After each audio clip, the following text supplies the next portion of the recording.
खरं म्हणजे आजचा हा 1998 पासून 2025 पर्यंतचा प्रवास आमच्या डोळ्यासमोर उभा राहतोय आणि त्याच्यासाठी त्या गॅदरिंगच्या निमित्तानं एवढी मातृशक्ती या ठिकाणी आलेली आहे। खरं म्हणजे या मातृशक्तीला सलाम आणि सर्वांनी एकदा जोरदार टाळ्या दिल्या पाहिजे या मातृशक्तीला की ज्यांनी आपलं जीवन घडवायचंय। अक्षरशः सकाळी उठल्यापासून संध्याकाळी 12 वाजेपर्यंत आपल्या पाल्याच्या शिक्षणासाठी जागरूकतेनं ज्या डोळ्यात तेल घालून काम करतात अशा मातृशक्तीला वंदन करून मी पुढे जातोय।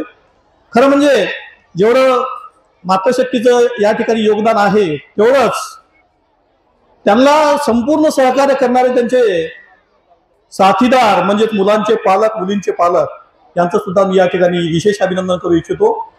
खरं म्हणजे आजचं युग केंद्र साहेब तुमचं आत्ताच परिचय करून दिला की त्यांनी व्यसनमुक्तीसाठी खूप मोठं काम केलंय। आता मी बोलता बोलता सहज केंद्र साहेबाला विचारलं, साहेब तुम्ही काय नोंद ठेवली का? तर साहेब म्हणे नोंद काय ठेवायची त्यामध्ये, आपण जर काम करत असो मनातून काम करत असू तर नोंद कशाला लागते।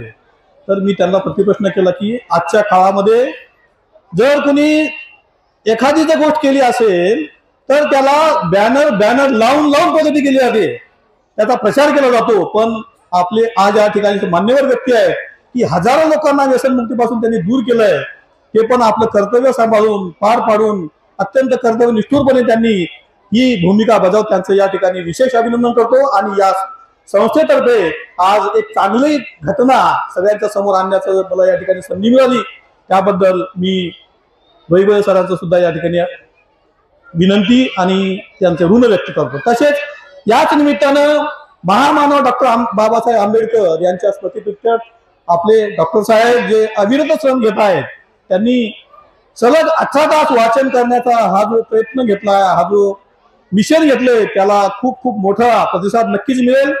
म्हणतात ना की वाचेल तोच वाचेल, याचा अर्थ जो वाचेल तो जीवनामध्ये नक्कीच वाचणार आहे, कुठेही बुडणार नाही। म्हणून या ठिकाणी या निमित्तानं हा जो 27 वर्षाचा आमचा प्रवास आहे त्या प्रवासासाठी जेवढ्या पालकांनी, जेवढ्या मातृशक्तींनी, जेवढ्या युवतींनी, जेवढ्या कर्मचाऱ्यांनी आणि जेवढ्या सगळं नागरिकांनी आम्हाला सहकार्य केलंय अशा सर्व नागरिकांचं या ठिकाणी ऋण व्यक्त करतो आणि मी तुम्हाला सर्वांना धन्यवाद देतो। माझी रजा घेतो। धन्यवाद।